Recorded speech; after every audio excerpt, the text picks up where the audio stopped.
Hello everyone, this class is for 6th sem batch. Mamang ডায়ের beautiful neo romantic poem small towns and the river দেখছিলাম আমরা। Text এখনও পর্যন্ত দেখিনি আমরা এই কবিতাটার, জাস্ট আমরা ইন্ট্রোডাকশন পোর্শন ডিসকাস করেছি ইন আওয়ার লাস্ট 2 ক্লাসেস, এবং সেখান থেকে আমরা ডিটেলসে জানতে পেরেছি এই নিও রোম্যান্টিক মুভমেন্ট সম্বন্ধে। নিও রোম্যান্টিক মুভমেন্ট মানে কি, কখন এই নিও রোম্যান্টিক মুভমেন্টের সূত্রপাত হয়, কী কারণে সূত্রপাত হয়, বা এদের বৈশিষ্ট্যগুলো কী কী, ফিচার্সগুলো কী কী, সেগুলো আমরা দেখেছি। ফিচার্সগুলো মাথায় রাখতে হবে: power of imagination, description of nature, তার সঙ্গে ছিল অবভিয়াসলি প্যান্থেইজম, নস্টালজিক মানে remembering the past, longing for the past, এবং তার সঙ্গে ছিল use of myth, tradition, use of যে customs, use of rituals of the tribes. এই সমস্ত বৈশিষ্ট্যগুলো দেখেছিলাম। বেসিক্যালি টেক্সটটা আজকে আমরা শুরু করব।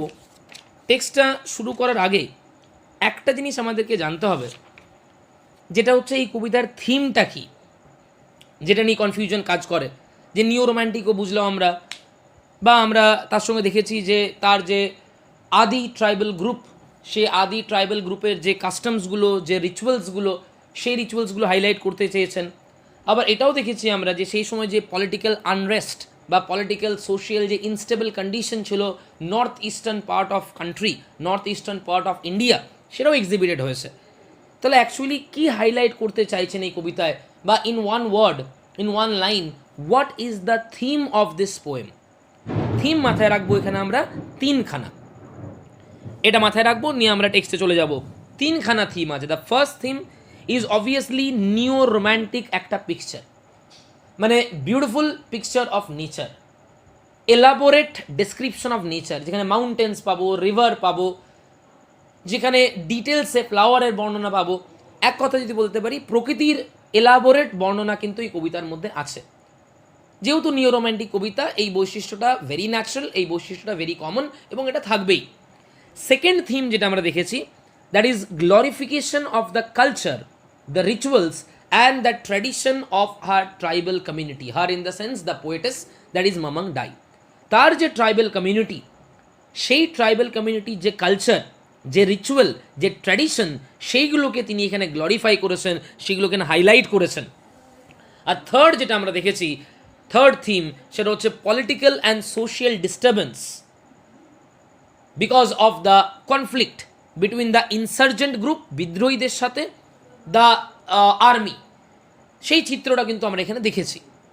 এবং এটাও মাথায় রাখতে হবে যে the poet desperately preferred the rituals, the customs of the tribal community. তিনি আশঙ্কিত ছিলেন যে এই মডার্নাইজেশন এবং আরবানাইজেশনের ফলে এই ট্রাইবাল কমিউনিটির যে হিস্ট্রি, ট্রাইবাল কমিউনিটির যে রিচুয়ালস, যে কাস্টমস, যে ট্র্যাডিশনস, ধীরে ধীরে এগুলো বিলুপ্ত হয়ে যাবে। এবং সেই কারণেই তিনি এই কবিতাকে একটা মাধ্যম হিসেবে ইউজ করছেন, একটা মিডিয়াম হিসেবে ইউজ করছেন, in order to immortalize the rituals, the customs of a tribal community. এবং এখানে তোমাকে বুঝতে হবে তোমাকে যে রিচুয়ালস আর নেচার আলাদা কোথাও নয়। মামাং ডাই বিলং টু আদি ট্রাইবাল কমিউনিটি, এবং তার জন্মস্থান বা তার লোকালিটি হচ্ছে north east India, Itanagar, Arunachal প্রদেশে। অর্থাৎ এই অঞ্চলে নেচার এবং তাদের যে ট্রাইবাল রিচুয়ালস আর কাস্টমসগুলো হাতে হাত মিলিয়ে চলতো, মানে একে অপরের পরিপূরক। রিচুয়ালসগুলো নেচারকে নিয়ে, এবং নেচারের মধ্যে রিচুয়ালস আছে। সুতরাং নেচার রিচুয়ালস কোথাও যেন একাত্ম হয়ে গেছে, এবং তার সঙ্গে অবভিয়াসলি পলিটিক্যাল আনরেস্টের কথাটা উঠে এসছে।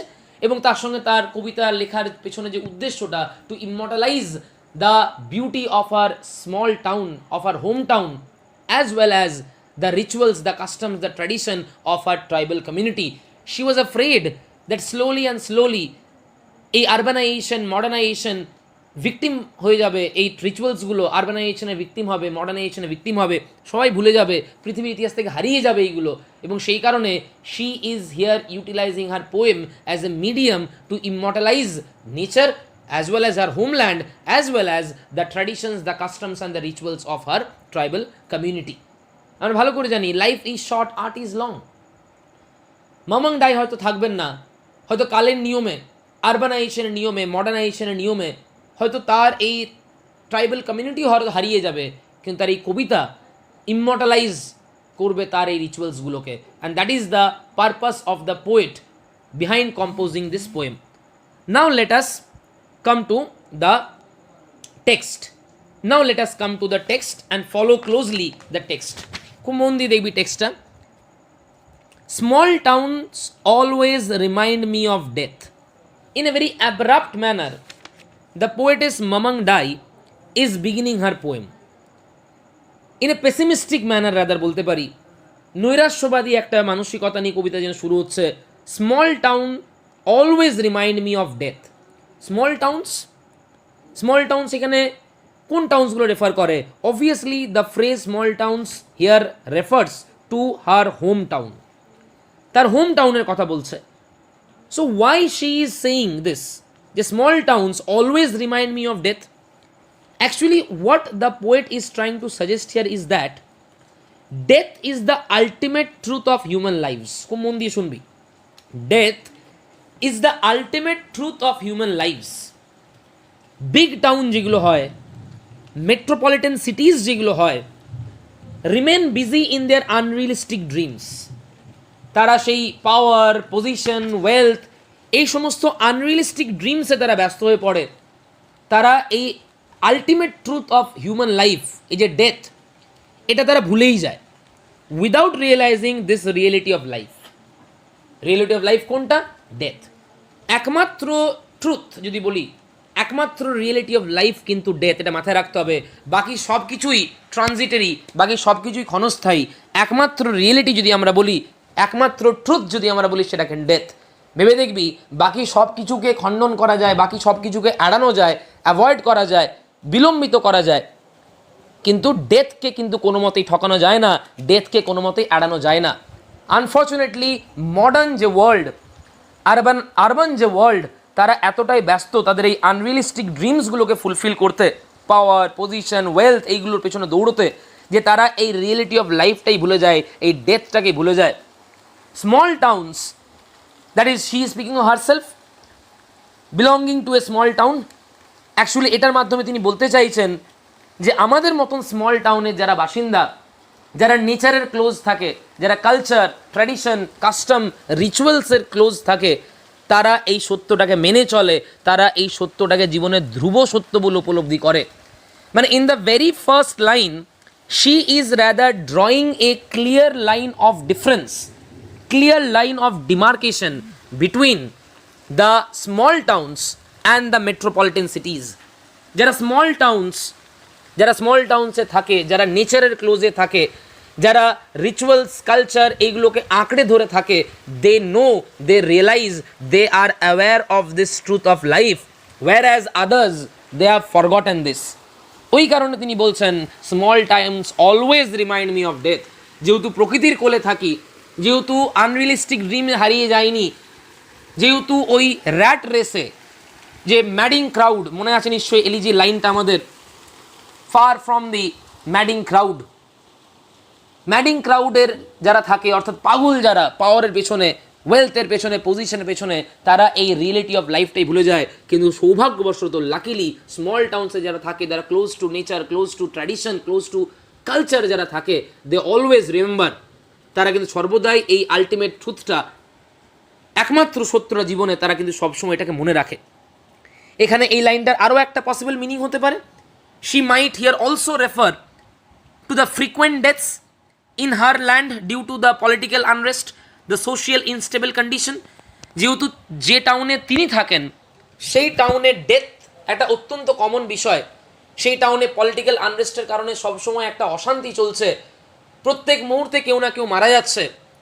সেই যে হিস্টোরিক ফ্যাক্ট, সেটা হয়তো এক্সিবিট করছেন যে আমি যে টাউনে থাকি, মাই হোম টাউন, যেহেতু এখানে মৃত্যু অত্যন্ত কমন, সেই কারণে এই small town always remind me of death. Let us now come to the second line. তাহলে ফার্স্ট লাইন, স্মল টাউন বলতে কোন টাউন, সেটার কোয়েশ্চেন হতে পারে, এবং লাইনটার পসিবল মিনিং কি? অবভিয়াসলি একটা অ্যাসপেক্ট হচ্ছে স্মল টাউনে থাকার ফলে, ক্লোজ টু নেচার থাকার ফলে, তারা সবসময় এই রিয়েলিটি অফ লাইফটাকে রিয়েলাইজ করেন। অথবা আরেকটা মিনিং হতে পারে, যে স্মল টাউনে তিনি কথা বলছেন, north eastern part of India, যেহেতু সেখানে ডেথ অত্যন্ত কমন এই পলিটিক্যাল আনরেস্টের কারণে, সোশিয়াল ইনস্টেবিলিটির কারণে, সেহেতু তিনি হয়তো বলছেন small towns always remind me of death. Let us come to the next line. Next লাইনে কি বলা হচ্ছে আমরা দেখি একটুখানি। My hometown, obviously the word my here refers to the poet Mamangdai herself, and hometown here refers to the town where she was born and brought up, that is Itanagar, Arunachal Pradesh, northeastern part of India. My hometown lies calmly, look at this line, amidst the trees. জঙ্গলে ঘেরা, গাছে ঘেরা, প্রকৃতির মধ্যে ঘেরা বা প্রকৃতি দ্বারা ঘেরা আমার শহর কিভাবে থাকে না কামলি। পার্সনিফিকেশন। রোম্যান্টিক পোয়েমের একটা অত্যন্ত গুরুত্বপূর্ণ বৈশিষ্ট্য হচ্ছে excessive use of rhetorical figures, যেখানে নেচারকে বারবার পার্সনিফাই করা হয়, নেচারকে যেখানে নন লিভিং না ভেবে নেচারকে যেখানে লিভিং ভাবা হয়, সেটা হচ্ছে রোম্যান্টিক পোয়েমের একটা অত্যন্ত গুরুত্বপূর্ণ বৈশিষ্ট্য, যেটা আমরা এই লাইনেই দেখছি। মাই হোম টাউন, অর্থাৎ আমি যেখানে বসবাস করি, আমি যেখানে জন্মেছি, যেখানে বড় হয়েছি, লাইজ কামলি, লুক অ্যাট দিস, সেখানে জীবন কি শান্ত, স্নিগ্ধ, কোমল, প্রকৃতিতে ঘেরা, শান্ত, স্নিগ্ধ, কোমল। Again we can claim that in this line also she is drawing a clear line of difference between the calm, the cool lifestyles of her town, the people of her town, and the mad lifestyle of the metropolitan cities and the big cities. মনে করে দেখবি, far from the madness of the madding crowd, এলিজির লাইনটা মনে করে দেখ। Madding crowds ইগনোবেল স্ট্রাইফ, এই পাগল জনতা সারাক্ষণ পাগলের মতন ইললজিক্যালি, আনরিজনেবলি তারা সেই সমস্ত জিনিসের পেছনে দৌড়োয় যেইগুলো হচ্ছে ক্ষণস্থায়ী। Just think of the metropolitan cities, just think of the great persons, the celebrities, they can murder someone in order to achieve fame, name, glory, power, position. Can you think, can you imagine? সারাক্ষণ একটা অশান্তি, অবিশ্বাস, একটা অদ্ভুত পাগলের মতন জীবনযাপন করে এই মেট্রোপলিটন সিটিজে যারা বসবাস করে, যারা আরবান লাইফ লিড করে, যারা মডার্ন লাইফস্টাইল লিড করে। ওয়ারাজ কন্ট্রাস্টটা কোথায়? তাদের এই স্মল টাউন, তার এই home town lies calmly amidst the trees, প্রকৃতিতে ঘেরা, শান্ত, স্নিগ্ধ, কোমল জীবনযাপন করে তার এই শহর, তার এই হোম টাউন, অর্থাৎ তার হোম টাউনের লোকেরা। According to her, the people of her community, the people of her hometown lives a very calm, cool, composed, peaceful life surrounded by nature. It is always the same. দেখেছিস মানুষের সবচেয়ে বড় বৈশিষ্ট্য কি বল দেখি? মানুষ মুহূর্তে মুহূর্তে পরিবর্তন হয়, মানুষ ঘন্টায় ঘন্টায় চেঞ্জ হয়। স্বার্থ যতক্ষণ থাকে মানুষ একরকম আচরণ করে, আবার স্বার্থ শেষ হয়ে গেলে মানুষ কিন্তু সঙ্গে সঙ্গে পাল্টে যায়। প্রকৃতি আর মানুষের মধ্যে সবচেয়ে বড় ডিফারেন্স হচ্ছে, man today he is your friend, tomorrow possibly he will turn into an enemy. Self centric attitude, মানে তাদের বৈশিষ্ট্যগুলোকে অনুমান করা যায় না। কিন্তু on the other hand nature is always playing the role of a mother. Nature is always careful, affectionate, passionate. Nature is always affectionate towards her son. It is always the same. It বলতে এখানে তার home town, সেই শহর, তার home town যেটা প্রকৃতিতে ঘেরা, it is always the same, একই রকম আছে। এখানকার মানুষ, এখানকার জীবনযাত্রা, এখানকার প্রকৃতি, এখানকার culture, it is always the same. In summer or winter, symbolically summer or winter here refers to the happiness and grief, success and the failure, অর্থাৎ তার হোম টাউনের সাধারণ লোকেরা, তার হোম টাউনের প্রকৃতিতে ঘেরা যে পরিবেশ, সেটা সবসময় একই থাকে। ঘন্টায় ঘন্টায় মডার্ন পিপলদের মতন, আরবান পিপলদের মতন চেঞ্জ হয় না। In summer or winter with the dust flying or the wind howling down the gorge, gorge মানে narrow entrance, howling in the sense গর্জন করে, অর্থাৎ দুটো পাহাড়ের মধ্যে যে সংকীর্ণ একটা গ্যাপ থাকে, সেখান দিয়ে যখন উইন্ড প্রবাহিত হয়, শীতকালেও সে একই আওয়াজ হয়, গ্রীষ্মকালেও সে একই আওয়াজ হয়, সারা বছর সে একই আওয়াজ হয়। That is same, never changing যে অ্যাটিটিউডটা বলা হচ্ছে। আরবান ওয়ার্ল্ডে, মডার্ন ওয়ার্ল্ডে এই অলওয়েজ চেঞ্জ হয় মানুষের মেন্টালিটি, অ্যাটিটিউড, টেম্পারামেন্ট, কিন্তু এখানে প্রকৃতিতে ঘেরা তাদের যে জীবনযাত্রা, রিচুয়ালসের মধ্যে থেকে তাদের যে জীবনযাত্রা, ইট always remains the same and it has always রিমেন্ড the same since past. So in the first stanza, clearly the poet is drawing a difference between the lifestyle led by the people of her hometown, the picture of her hometown, and the picture of the metropolitan cities, the picture of the modern cities, the picture of the urban cities. তাদের এই ওয়ার্ল্ডে তারা ডেথকে reality বলে accept করেছে। তাদের এই ওয়ার্ল্ডে life come, প্রকৃতিতে ঘেরা, it is always the same, সুখে দুঃখে, যন্ত্রণায় আনন্দে, হোপলেস হোপফুল সিচুয়েশনে always the same, ever the same. সবচেয়ে ইম্পর্টেন্ট লাইন, ফার্স্ট লাইনটা স্ট্যান্ডায়, small town always remind me of death. Hopefully এই স্মল টাউন্স মানে কোন টাউন্সের কথা বলা হয়েছে এখানে সেই কোয়েশ্চেন হবে। মাই বলতে কার কথা বলা হয়েছে সেই কোয়েশ্চেন একটা। আর রিমাইন্ডস মি অফ ডেথ, কেন স্মল টাউন তাকে রিমাইন্ড করে ডেথের কথা, এটা দুটো কারণ বললাম। পসিবলি স্মল টাউন তারা রিয়েলিটি ডেথ সেটা অ্যাকসেপ্ট করে, তারা এই ধ্রুব সত্যটা রিয়েলাইজ করে, যেটা স্মল বিগ টাউনে যারা থাকে, মেট্রোপলিটন সিটিতে যারা থাকে, তারা যেহেতু তাদের স্বপ্নগুলো পূর্ণ করার পেছনে ব্যস্ত, এই সত্যটা রিয়েলাইজ করে না। এই একটা হতে পারে তথ্য। আরও একটা থিওরি হতে পারে যে যেহেতু যে হোম টাউনে তিনি থাকেন সেহেতু পলিটিক্যাল আনরেস্টের কারণে মৃত্যু একটা খুব নর্মাল ব্যাপার, মৃত্যু খুব একটা কমন ব্যাপার, সেহেতু সেই অ্যাসপেক্টটাকেও তিনি হয়তো হাইলাইট করেছেন এই লাইনের মাধ্যমে। Now let us come to the second stanza. এই যে আমরা বললাম যে তাদের এই অঞ্চলে মৃত্যু একটা খুব কমন অ্যাসপেক্ট, এটাও যে হতে পারে সেটা এই সেকেন্ড স্ট্যান্ডায় কিন্তু পরিষ্কার আমরা বুঝতে পারবো।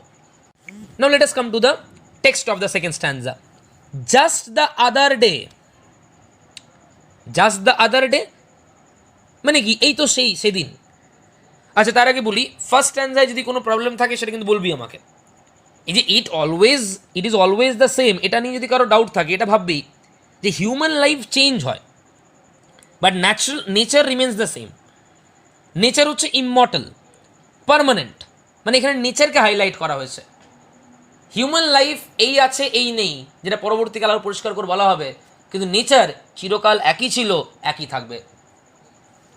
যুগের পর যুগ মানুষ জন্ম নিয়েছে, মারা গেছে, সভ্যতার পর সভ্যতা শেষ হয়ে গিয়ে নতুন সভ্যতা সৃষ্টি হয়েছে, কিন্তু নেচার সে একই রয়ে গেছে। ভেবে দেখ, সিন্ধু সভ্যতা, হরপ্পা সভ্যতা, মহেন্দ্র সভ্যতা, এরকম না জানি কত সভ্যতা এসেছে গেছে, কিন্তু গঙ্গা নদী, যমুনা নদী বা যে কোনো জিনিস, প্রকৃতির অ্যাসপেক্ট যেগুলো যেমনকার তেমনই রয়ে গেছে কিনা বল।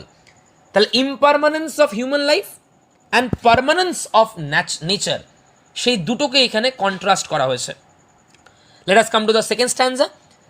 Just the other day, just the other day মানে এই তো সেদিন, ভেরি কমন দেখানোর জন্য। মানে যদি বলি কোনো একদিন, কোনো এক সময় বা ওই সময়, তাহলে ব্যাপারটা হবে যে পার্টিকুলার কোনো একটা সময়। আর যখন বলবো জাস্ট দ্য আদার ডে মানে এই তো সেদিন, মানে এই ব্যাপারটা ভেরি কমন। সেদিন হয়েছে, আজ হয়েছে, 10 দিন আগে হয়েছে, আবার 5 দিন পরে হবে, মানে ভেরি কমন যেটা। Just the other day someone died, someone died কি হাইলাইট করা হচ্ছে? The violent clash between the rebellions and the army, ইনসার্জেন্টসদের সঙ্গে আর্মির যে ক্ল্যাশ, তার ফলে যে মৃত্যু কতটা কমন ছিল এখানে সেটা দেখানো হয়েছে লাইনের মাধ্যমে। Just the other day someone died, এই তো সেদিন কেউ একটা মারা গেল। এবং কেউ একটা বলার মধ্যে নাম বলছেন না কেন, নাম বলা মানে হাইলাইট করা। যেহেতু মৃত্যু এতটাই কমন যে সেখানে কে কখন কবে মারা যাচ্ছে তার ঠিক মতন কেউ খোঁজ খবর রাখে না, কারণ প্রতিনিয়ত প্রত্যেক মুহূর্তে কেউ না কেউ মারা যাচ্ছে এই ভায়োলেন্ট ক্ল্যাশগুলোর কারণে। In the dreadful silence we wept, we in the sense not only she, all the people of our home town, we wept, obviously we expressed our grief because of the death of the person, because of this unfortunate situation. কিন্তু প্রশ্ন হচ্ছে এই dreadful সাইলেন্সটা কি? Dreadful সাইলেন্সের এখানে দুটো aspect হতে পারে। এক, এই সব জায়গায় যেখানে পলিটিক্যাল আনরেস্ট চলে, জম্মু কাশ্মীরের কথা আমি বলেছিলাম ভাবতে, তাহলে বুঝতে পারবি যেখানে কারফিউ, 144 ধারা, এগুলো খুব কমন ব্যাপার। এবং কারফিউ বা 144 ধারা মানে লোকজনের যাতায়াত বাইরে বেরোনো নিষিদ্ধ, লোকজনের যাতায়াত কন্ট্রোল করা। ফলে কি হয়, চারিদিকে একটা থমথমে নিস্তব্ধতা, একটা অ্যাবসলিউট পিন ড্রপ সাইলেন্স যেটা আমরা বলি, সেটা এক্সিস্ট করে চারিদিকে। সেই সাইলেন্সটার কথা বলতে পারেন। অথবা মৃত্যু মানেই কিন্তু একটা দুঃখের পরিবেশ, একটা যন্ত্রণার পরিবেশ, সেই যন্ত্রণার পরিবেশের সিম্বলিক একটা ওয়ার্ড ইউজ করছেন সাইলেন্স। সাইলেন্স মানেই স্যাডনেস, সাইলেন্স মানেই গ্রিফ, সাইলেন্স মানেই হোপলেসনেস। এই মৃত্যুর দুঃখটা ব্যক্ত করার জন্য হয়তো ইউজ করছেন যে চারিদিকে একটা নীরব নিস্তব্ধ পরিবেশ। Just the other day someone died in the dreadful silence we wept, তারপরে সেই দুঃখ প্রকাশ করা। Looking at the sad wreath of tuberoses a particular kind of flower, wreath মানে মালা। কেউ মারা যাওয়ার পরে তাকে যে মালা প্রদান করা হয়, যে মালা পরানো হয়, সেটা বলা হচ্ছে এখানে রিদ of tube roses. ট্রান্সপার্ট epithet use হয়েছে, দেখ, sad wreath of tube roses. ফুলের মালাটা তো স্যাড নয়। যারা সেই ফুলের মালা ডেড বডির ওপরে দিচ্ছে, যারা সেই ফুলের মালা ডেড বডির ওপর দিয়ে তাকে শ্রদ্ধা জ্ঞাপন করছে, তাদের মনের মধ্যে স্যাডনেস আছে। Wreath of tuberose the sad নয়। ট্রান্সপার্ট এপিথেট নিশ্চয়ই মনে আছে, যেখানে অ্যাডজেক্টিভ, যেখানে বসার কথা, সেখানে না বসে অন্য জায়গায় ট্রান্সফার হবে। ট্রান্সফার্ড এপিথেট, এপিথেট মানে অ্যাডজেক্টিভ, অর্থাৎ ট্রান্সফার অফ অ্যাডজেক্টিভ। আমি যদি বলি the man is sitting on a dishonest chair, এবার বল ডিসঅনেস্ট যে অ্যাডজেক্টিভটা, চেয়ার তো আর ডিসঅনেস্ট বা অনেস্ট হতে পারে না, ম্যানটা অনেস্ট বা ডিসঅনেস্ট। অর্থাৎ এই যে অ্যাডজেক্টিভ ডিসঅনেস্ট, এটা বসার কথা ম্যানের পাশে, কিন্তু সেটা ট্রান্সফার হয়ে গিয়ে জায়গা পরিবর্তন হয়ে বসেছে কোথায় না, চেয়ারের পাশে। এই ধরনের এক্সাম্পলকে বলে ট্রান্সফার্ড এপিথেট। যেমন এখানে আমরা দেখছি sad wreath of tuberoses, the tuberoses were not sad, the wreaths were not sad, the people যারা ওই রিদ পরাচ্ছিল সেই ডেড বডিকে, তাদের সম্মান জ্ঞাপন করার জন্য, শ্রদ্ধা জ্ঞাপন করার জন্য, তাদের মনের মধ্যে স্যাডনেস ছিল। Looking at the sad wreath of tuberoses, সেই স্যাড টিউব রোজেসের দিকে তাকিয়ে, সেই মালার দিকে তাকিয়ে একটা জিনিস রিয়েলাইজ করেছিলেন কবি, life and death, life and death. কি সুন্দর কথা ভেবে দেখবি, life and death, life and death, অর্থাৎ জীবন মৃত্যু, এই দুটো কত কমন অ্যাসপেক্ট। এই আছে মানুষের জীবন, তো এই নেই। এই মানুষ জন্মাচ্ছে, তো এই মারা যাচ্ছে। ইমপারমানেন্স অফ হিউম্যান লাইফ, সেটা রিয়েলাইজ করেছিলেন পোয়েট। ওই স্যাড টিউব রোজ দেখে, ওই ডেথ দেখে, she realise this natural aspect, this authentic truth, এই ধ্রুব সত্যটা তিনি রিয়েলাইজ করেছিলেন। Only the rituals R permanent. কি সুন্দর কথা দেখ, শুধু রিচুয়ালসগুলো পারমানেন্ট, বাকি সব কিন্তু টেম্পোরারি। ভেবে দেখবি লাইফ অ্যান্ড ডেথ, আজকে যে জীবিত, যে কথা বলছে, যে দৌড়ঝাঁপ করছে, কালকেও তো সে মৃত। কিন্তু কোনগুলো থেকে যায়? এই যে কেউ মারা গেলে তাকে শবদাহ, তাকে পোড়ানো, তাকে কবর দেওয়া, তাকে মালা প্রদান করা, যে রিচুয়ালসগুলো আছে, এইগুলোই পার্মানেন্ট, এইগুলোই রয়ে যায়। তাহলে nature permanent, ritual permanent, human life হচ্ছে টেম্পোরারি, হিউম্যান লাইফ হচ্ছে ট্রানজিটারি। অর্থাৎ এই স্ট্যান্ডাটায় পরিষ্কারভাবে তিনি যেটা ফুটিয়ে তুলছেন, সেটা হচ্ছে the political unrest, the social unstable condition which existed in her hometown, and because of this political unrest, what was the truth which she did realize, সেই দুটো জিনিস দেখাচ্ছেন। ডেথ কতটা কমন, ড্রেডফুল সাইলেন্স কতটা কমন, সেটা দেখাচ্ছেন। এবং এই টিউব রোজের মাধ্যমে, টিউব রোজ প্রদান করার মাধ্যমে শি রিয়েলাইজড যে হিউম্যান লাইফে life and death very common, human life transitory, temporary, ephemeral, কিন্তু রিচুয়ালস পার্মানেন্ট। রিচুয়ালস কিন্তু পার্মানেন্ট, রিচুয়ালস আদি অনন্ত। রিচুয়ালস হচ্ছে ইটার্নাল, ইমমর্টাল, নেচার হচ্ছে immortal, nature remains the same, rituals remains the same, but human life আজকে আছে, কালকে নেই। এই কন্ট্রাস্টটা রিয়েলাইজ কর, এই কন্ট্রাস্টে বোঝার চেষ্টা কর, তাহলে তুই বুঝতে পারবি এই স্ট্যান্ডায় কী দেখানোর চেষ্টা করছেন। অর্থাৎ এই দুটো স্ট্যান্ডার পরে একটু যদি আমরা ভাবার চেষ্টা করি যে এই কবিতার যে তিনটে থিম ছিল, সেই তিনটে থিম অলরেডি হাইলাইটেড হচ্ছে কিনা দেখা যাক। নিও রোম্যান্টিক যে ব্যাপারটা, ডিসক্রিপশন অফ নেচার অলরেডি আমরা পেয়েছি, nature remains the same, summer, winter, dust flying, wind howling, permanence of nature, সেটা পেয়ে গেছি অলরেডি আমরা। দ্য কালচার, রিচুয়াল, ট্র্যাডিশনকে গ্লোরিফাই করা, সেটা দেখলাম, the rituals R permanent. As well as যে আমরা দেখেছি the political and the social unrest, যেটা ডিস্টারবেন্স, যেটা সেটা আমরা দেখলাম। Just the other day someone died, dreadful silence, এই ব্যাপারগুলোর মধ্যে সেই কারফিউ, সেই ভায়োলেন্ট ক্ল্যাশেস, সেই ডেথ, ফ্রিকুয়েন্ট ডেথস, এইগুলো কিন্তু হাইলাইটেড হচ্ছে। অর্থাৎ তিনটে থিমই কিন্তু কবিতার মধ্যে হাইলাইটেড অলরেডি হয়ে গেছে। এবং যদি আমরা নিও রোম্যান্টিকের বৈশিষ্ট্যগুলো ভাবি, অলরেডি ডেসক্রিপশন অফ নেচার আমরা পেয়েছি, কিন্তু এখনও আমরা লঙ্গিং ফর দ্য পাস্ট পাইনি, এখনও আমরা প্যান্থেইজম পাইনি। আরেকটা জিনিস আমরা পেয়ে গেছি, সেটা হচ্ছে use of myth, use of rituals, use of cultures. এই যে sad wreath of tuberoses, rituals আর পার্মানেন্ট। পরের স্ট্যান্ডায় দেখবে আমরা কিন্তু প্যান্থেইজম পেয়ে যাব, যেটা নিও রোম্যান্টিক পোয়েমের একটা অত্যন্ত গুরুত্বপূর্ণ বৈশিষ্ট্য। Let us see. The river has a soul. Look at this line. Again, use of personification. The river is here imagined as a living human being. The river has a soul. নদীরও কিন্তু soul আছে, আত্মা আছে. In summer, it cuts through the land like a torrent of grief. Underline this line. In summer, it cuts. It মানে the river cuts through the land. নদীর মানে বৈশিষ্ট্য হচ্ছে জমির ওপরে এগিয়ে যাওয়া, ল্যান্ডের ওপরে এগিয়ে যাওয়া. কাটস থ্রু দ্য ল্যান্ড মানে কি? জমির উপরে এঁকে বেঁকে এগিয়ে যাওয়া. সেই নদীর সোল আছে এবং এই এগিয়ে যাওয়াটায় কবি কী হয় তুলনা করছেন, দেখ, সিমিলি করছেন লাইক এ টরেন্ট. টরেন্ট মানে জলের স্রোত, flow of water, water flow যেটা আমরা বলছি, অফ গ্রিফ. একটু ভেবে দেখ, এখানে নদী আঁকা বাঁকা পথ ধরে জমির উপরে, জমির বুক চিরে সে এগিয়ে যায়, দ্যাট ইজ ভেরি কমন. কিন্তু নদীর এই জলের ফ্লোটাকে তিনি বলছেন যেন দুঃখ প্রকাশ করতে করতে যেন শোকের সঙ্গে সঙ্গে এই নদীটা এগিয়ে যাচ্ছে. আচ্ছা, সোল থাকা মানে কি? আমরা বলি না যে তোমার মধ্যে মন নেই, তোমার মধ্যে হৃদয় নেই, তোমার মধ্যে আত্মা নেই. মানে যদি কোনো মানুষ আরেক মানুষের দুঃখটাকে উপলব্ধি না করে, কোনো একটা মানুষ যদি আরেকটা মানুষের দুঃখটাকে ফিল না করে, আমরা বলি তার মধ্যে হার্ট নেই, হার্টলেস পারসন. এখানে কবি দেখাতে চাইছেন যে তাদের এই জায়গার যে পলিটিক্যাল আনরেস্ট, তাদের এই জায়গায় যে ফ্রিকুয়েন্ট ডেথ, তাদের এই জায়গায় যে স্যাডনেস, যে গ্রিফ, যে ডিস্টারবেন্স, তার ফলে নদীও যেন দুঃখ প্রকাশ করছে. As if nature is also a part of their grief. Nature is also exhibiting her grief because of the grief of the people of this area. লাইনটা আবার দেখবি. The river has a soul. How the poet is proving that the river has a soul? কী করে প্রমাণ করছেন? এই যে নদী জমির উপরে, জমির বুক চিরে যে এগিয়ে যায়, সেই এগিয়ে যাওয়াটাকে উনি বলছেন যেন দুঃখ সহকারে নদী এগিয়ে যাচ্ছে. অ্যাকচুয়ালি সামার সিজনে কী হয়, যেখানে ওয়াটার লেভেলটা কমে যায়, নদী কী হয়, সেই জলোচ্ছ্বাসের বন্যার সময় যেমন স্পিডে এগিয়ে যায়, কি মনে হয় এনথুজিয়াস্টিক্যালি, জিলফুলি এগিয়ে যাচ্ছে.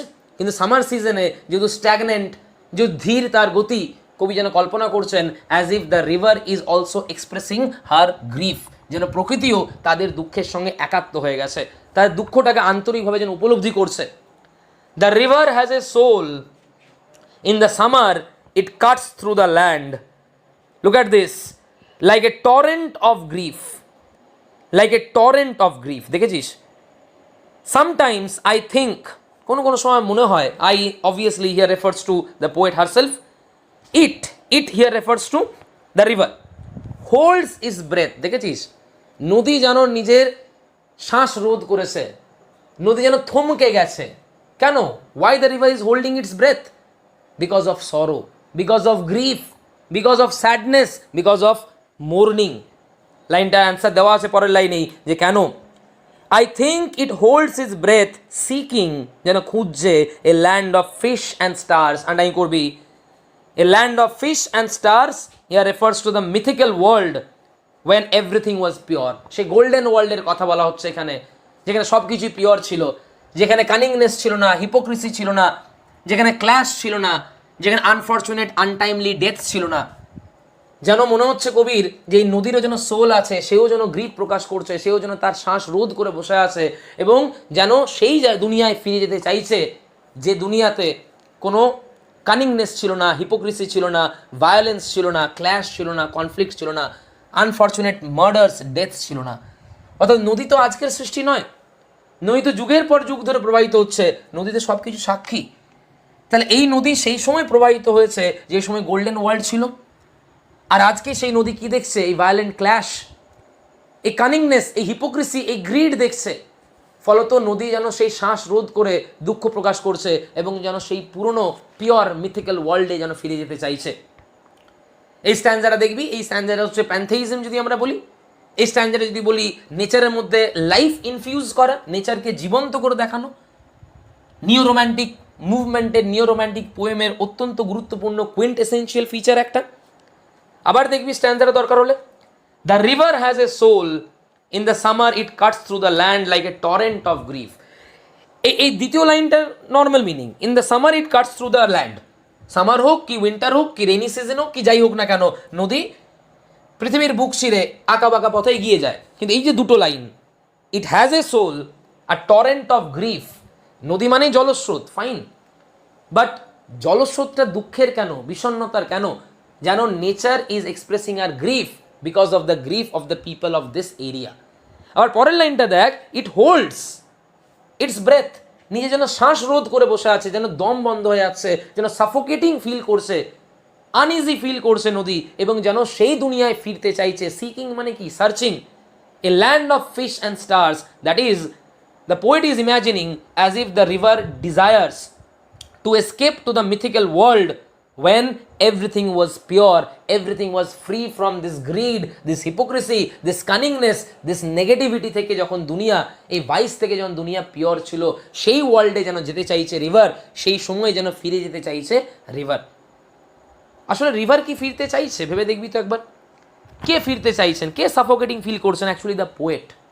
The poet Mamang Dai is feeling suffocating, কারণ এই আরবানাইজেশনের প্রেশার, এই মডার্নাইজেশনের প্রেশার ধীরে ধীরে তাদের যে সুখের জগৎ, তাদের যে শান্তির জগৎ, তাদের যে কাম জগৎ, সেটাকে নষ্ট করছে, সেটাকে স্পয়েল করছে। And that is the reason why the poet is actually desirous to go back to that period of golden era. এবং সেটাই উনি নদীর মাধ্যমে দেখাচ্ছেন, যেহেতু নদীকে, প্রকৃতিকে এখানে মানুষের সঙ্গে একাত্ম করছেন। Let us come to the next stanza. The river has a soul, it knows, আবার সেই একই লাইন, রিফ্রেন যেটা আমরা বলি, রিপিট করা হচ্ছে, ইট নোজ। তুই দেখ, রিভারকে এখানে হিউম্যান বিং ভাবা হয়েছে, সোল, তারপরে এই যে torrent of grief, holds his breath, আবার এখানে দেখ it knows, that is the river knows, stretching past the town, যেহেতু নদী যুগের পর যুগ ধরে, শতাব্দীর পর শতাব্দী ধরে নানা রকম শহর দিয়ে প্রবাহিত হয়েছে। মানুষ তো পরবর্তীকালে শহরের সীমানা, দেশের সীমানা, এগুলোকে সীমাবদ্ধ করেছে, কিন্তু নদী তো সেই যুগ থেকে প্রবাহিত হচ্ছে যে সময় কোনো সীমানা ছিল না। ফলে নদী একাধিক শহর দিয়ে, একাধিক দেশ দিয়ে প্রবাহিত হয়েছে। ফলে নদী জানে কি, জানে? From the first drop of rain to dry earth and mist on the mountain, the river knows the immortality of water. আবার দেখ, নেচারকে কি দেখানো হলো? ইমমর্টাল। এর আগে অলরেডি ফার্স্ট স্ট্যান্জে আমরা দেখেছি, ইট is always the same. Nature সবসময় একই রকম, নেচার সবসময় ইটার্নাল, ইমমর্টাল, নেভার চেঞ্জিং যেটা বলি, নেভার এন্ডিং যেটা আমরা বলছি, এখানে আবার সেটাই বলা হলো। এখানে একটা সায়েন্টিফিক, একটা লজিক্যাল একটা ডেসক্রিপশন দেওয়া হয়েছে। যখন শুকনো পৃথিবীর বক্ষে প্রথম বৃষ্টির ধারা যখন পড়ে, প্রথমবারের যখন বৃষ্টিপাত হয়, সে বৃষ্টির জল এক জায়গায় জমা হলো মনে কর, আবার সেই বৃষ্টির জমা জলই কিন্তু আবার বাষ্পরূপে এভাপোরেটেড হয়ে গিয়ে সে কিন্তু আবার মেঘে রূপ নিচ্ছে পাহাড়ের কোলে, আবার সে মেঘ বৃষ্টি রূপে পড়ছে। অর্থাৎ দেখ, ফর্মের চেঞ্জ হচ্ছে, কিন্তু ওয়াটার, ভেবে দেখবি একবার, ওয়াটার কিন্তু ইমমর্টাল। অর্থাৎ কি সুন্দর কথা, দেখ, এই পৃথিবীতে নতুন করে জল তৈরিও হয়নি, সেই জল যেটা আজ থেকে লক্ষ লক্ষ বছর আগে পৃথিবীতে ছিল, সেটাই form of change of form হচ্ছে শুধুমাত্র, কখনো জল রূপে, কখনো বাষ্প রূপে, কখনো মেঘ রূপে, কখনো বৃষ্টি রূপে। মানে নেভার এন্ডিং সাইকেল। আর এটা কে জানে? রিভার ভালো করেই জানে, কারণ রিভার যেহেতু বহু টাউন দিয়ে পেরিয়েছে, যেহেতু বহু বছর ধরে প্রবাহিত হচ্ছে, এই বাস্তব সত্যটা, এই ইমমর্টালিটি অফ ওয়াটার, এটা কিন্তু রিভার খুব ভালো করেই জানে। তুই গভীরে ভাব দেখি, ওয়াটারের কোনো এন্ড হয়? আমরা সাদা চোখে বলি জলটা জমা হয়েছিল এখানে, জলটা শুকিয়ে গেছে, জলটা শেষ হয়ে গেল, কিন্তু আদৌ কি জলের কোনো শেষ হয়? জলের কি কোনো ডেথ হয়? সেই জল যেটা বৃষ্টি রূপে প্রথম শুকনো পৃথিবীর উপরে পড়ে যেখানে জল রূপে জমা হচ্ছে, সেই জলটাই তো বাষ্পীভূত হচ্ছে, এবং সেই জলটাই তো মেঘ রূপে পাহাড়ের কোলে জমা হচ্ছে। আবার সেই মেঘই কিন্তু গ্র্যাভিটেশনাল পুলের কারণে, মধ্যাকর্ষণ শক্তির ফলে, মাধ্যাকর্ষণ বলের ফলে, সেটাই আবার বৃষ্টিরূপে সেই পৃথিবীতেই পড়ছে। অর্থাৎ চক্রাকারে round and round and round this cycle is continuing, age after age, year after year, century after century, এটাই তো চলে আসছে। কি সুন্দর কথা দেখ। এবং এই সত্যটা কে জানে? এই সত্যটা কার জানা আছে? রিভারের জানা আছে। ভালো করে দেখবি, it knows stretching past the town, যেহেতু এই নদী একাধিক শহরে পেরিয়ে গেছে, বহু যুগ ধরে যেহেতু এই নদীর অস্তিত্ব আছে, সেহেতু সে খুব ভালো করেই জানে, কারণ একই দৃশ্য সে বহু বছর ধরে, বহু যুগ ধরে দেখে আসছে। সো এই সত্যটা সে অনুধাবন করেছে, সে উপলব্ধি করেছে। নদী কি উপলব্ধি করেছে? দেখ, from the first drop of rain to dry earth, and mist on the mountain tops, এখানে মিস্ট মানে আমরা বলতে পারি clouds, the water vapours on the mountain tops, the river knows the immortality of water. আবার তুই লক্ষ্য করে দেখ, দ্য ইমমর্টালিটি অফ নেচার আর the mortality of human beings contrast করা হয়েছে, কন্ট্রাস্ট করা হয়েছে। এবার দেখ, আমরা অলরেডি মিথ পেয়েছি, অলরেডি আমরা পেয়েছি প্যান্থেইজম, অলরেডি পেয়েছি আমরা ডেসক্রিপশন অফ নেচার। যে জিনিসটা এখনও বাকি আছে সেটা হচ্ছে নস্টালজিক বা লঙ্গিং ফর দ্য পাস্ট। সেই জায়গাটা দেখবি, a shrine of happy pictures. Shrine মানে অ্যাকচুয়ালি বেদি, অ্যাকচুয়ালি বেদি, বেদি মানে যেখানে দেবী বা দেবতাকে রাখা হয়। অবজার্ভ করে দেখবি, বাড়িতে হোক কি মন্দিরে হোক, কোথাও দেবী বা দেবতাকে কিন্তু মাটির উপর রাখা হয় না, সিংহাসন তৈরি করা হয়। নিদেন পক্ষে কিছু না থাকলে অন্তত একটা পেপার রেখে তার উপর দেবী বা দেবতাকে রাখা হয়, একেবারে মাটিতে কিন্তু রাখা হয় না। এটাকে বলা হচ্ছে বেদি, বা যেটা আমরা ইংরেজি বলছি শ্রাইন।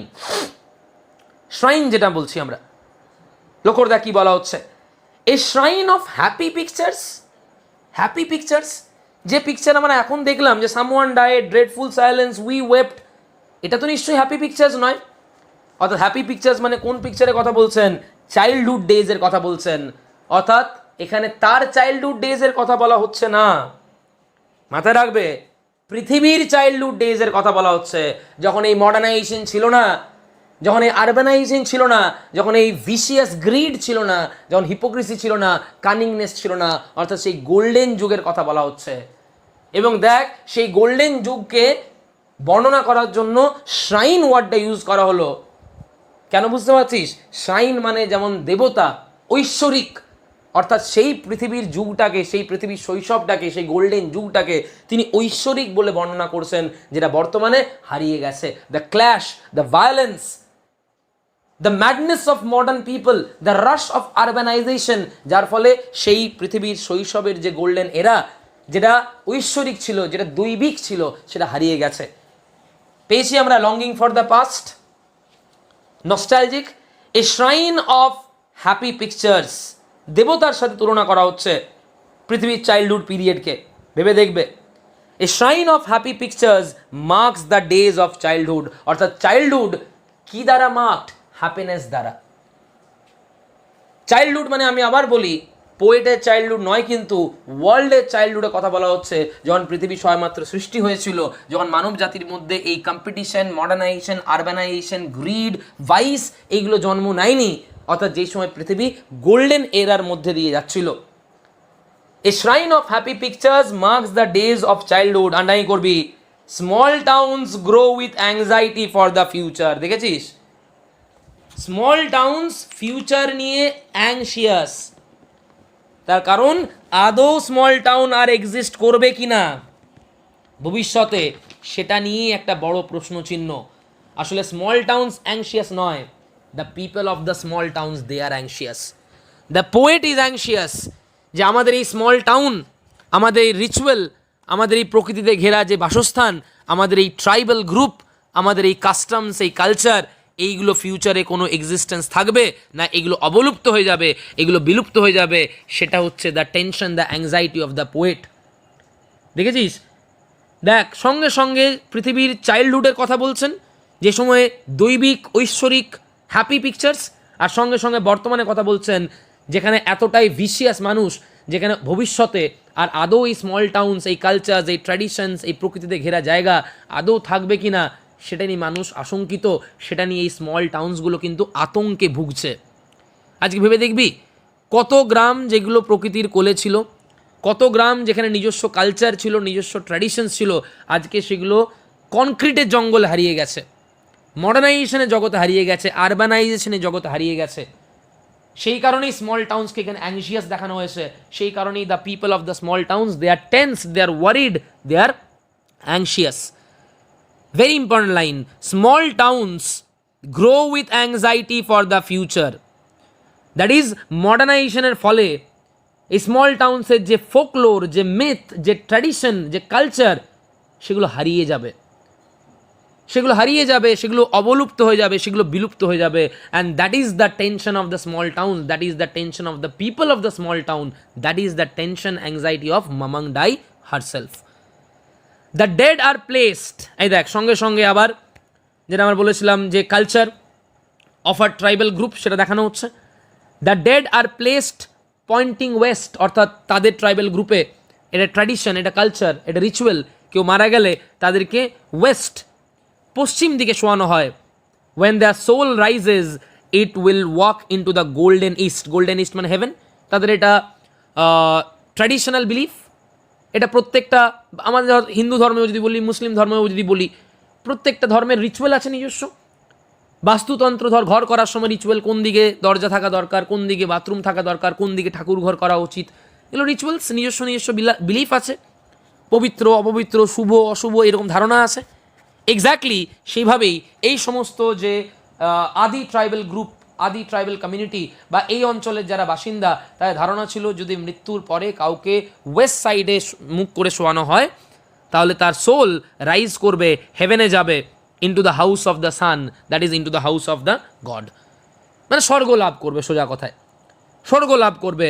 তাহলে তুই লক্ষ্য করে দেখ একবার, ডেসক্রিপশন অফ মিথ পেয়েছি আমরা, ডেসক্রিপশন অফ ট্র্যাডিশন পেয়েছি, প্যান্থেইজম পেয়েছি, লঙ্গিং ফর দ্য পাস্ট পেয়েছি আমরা, অ্যাজ ওয়েল অ্যাজ আমরা ডেসক্রিপশন অফ নেচারও পেয়েছি, আর ওয়ার্ল্ড অফ ইমাজিনেশনও পেলাম, যেখানে তিনি কল্পনা করছেন যে নদী চাইছে ফিরে যেতে সেই গোল্ডেন ওয়ার্ল্ডে, অর্থাৎ তিনি সেই গোল্ডেন ওয়ার্ল্ডে ফিরে যাওয়ার যে কল্পনা সেটা করছেন।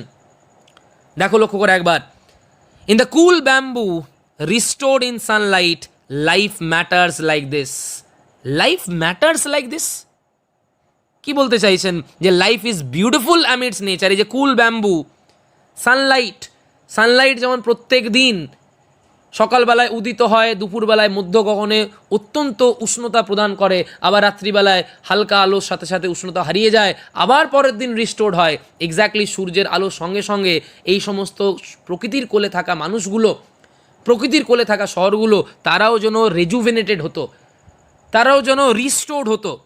এবং সেই কারণেই এই রকম প্রকৃতির কোলে থাকা জীবনকে উনি বলছেন life matters, that is life is beautiful amidst nature, far away from the curse of modernisation and urbanisation. এইরকম প্রকৃতির কোলে জীবন, এটাই তো ম্যাটার করে, এটাই তো বিউটিফুল, যেখানে মডার্নাইজেশনের পাগলামো নেই, যেখানে আরবানাইজেশনের অভিশাপ নেই। In the small towns by the river we all, আনাই গর্বি, very important line, want to walk with the gods, want to walk with the gods মানে ঈশ্বরের সঙ্গে হাঁটবো না, ঈশ্বরের দেখানো পথে হাঁটবো।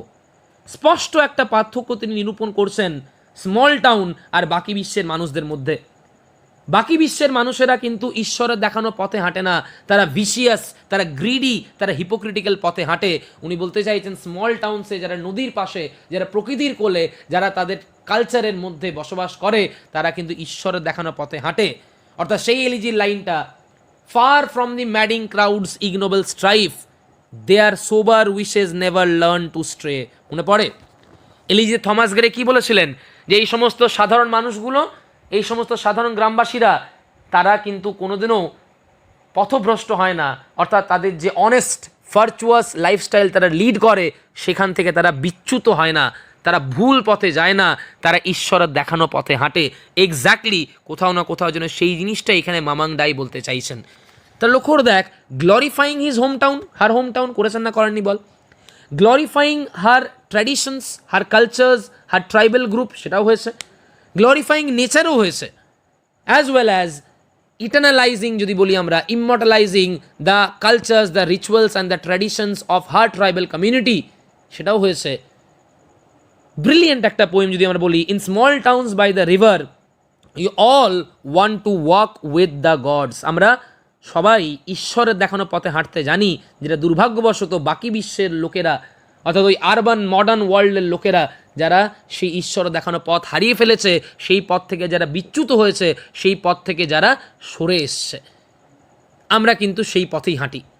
অর্থাৎ ইম্পর্টেন্ট লাইন্স যদি বলি আমরা, শর্ট কোয়েশ্চেন আমি দিয়ে দেবো এখান থেকে। সবচেয়ে ফার্স্ট লাইনটা important, small towns remind me of death. Small towns মানে কোন টাউন? আমি কোয়েশ্চেনগুলো বলতে শুনে নিবি একবার।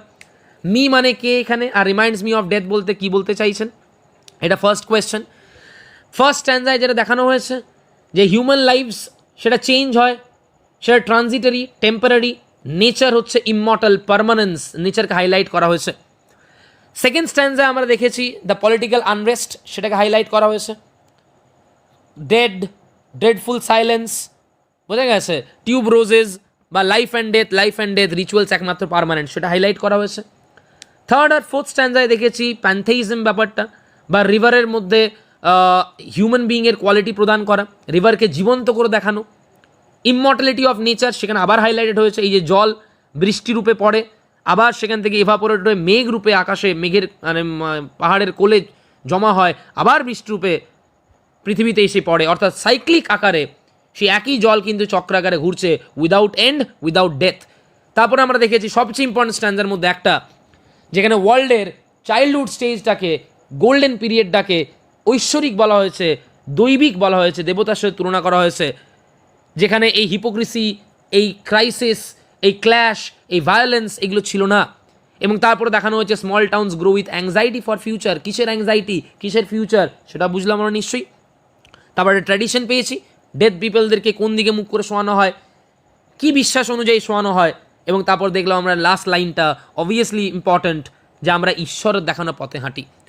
হোপফুলি বোঝা গেছে কবিতাটা, যে আমরা নিও রোম্যান্টিক বৈশিষ্ট্যগুলো বলেছিলাম, দেখ সবগুলোই আছে, অ্যাজ ওয়েল অ্যাজ যে থিমসগুলো আমরা আলোচনা করলাম, যে তিনটে থিম এই কবিতার মধ্যে আছে, অল দ্য থিমস ক্লিয়ারলি আমরা কিন্তু দেখতে পেয়েছি এই কবিতার মধ্যে। যদি এরপরে কোনো প্রবলেম থাকে অবভিয়াসলি সেইগুলো হোয়াটসঅ্যাপ গ্রুপে ডিসকাস করবি, and then we will rather give the short questions from this poem in PDF structure.